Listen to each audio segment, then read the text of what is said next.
Umuugo ngayon sa social media ang balitang may umano'y bagong alok na partnership ang TV5 sa ABS-CBN.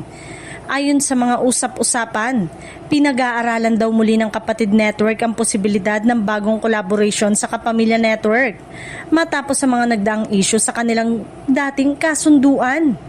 Dahil dito, muling nabuhay ang interest ng mga manonood sa posibleng magiging direksyon ng dalawang malalaking network.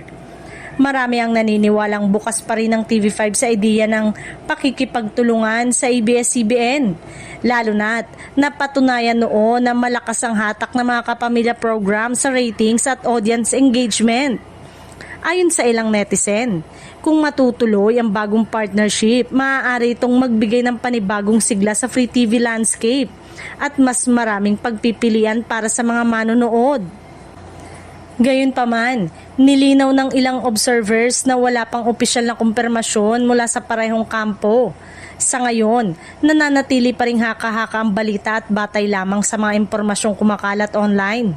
Wala pang inilalabas na pahayag ang pamunuan ng TV5 o ABS-CBN hinggil sa detalye o katotohanan ng nasabing alok.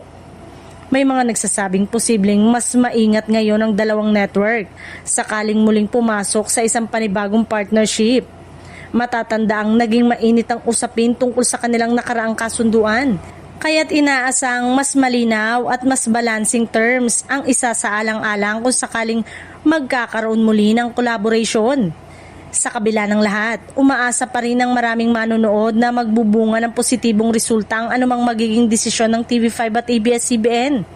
Para sa fans ng mga kapamilya shows, ang posibilidad ng bagong partnership ay nangangahulugang ng muling pagbabalik ng ilan sa kanilang paboritong programa sa Free TV.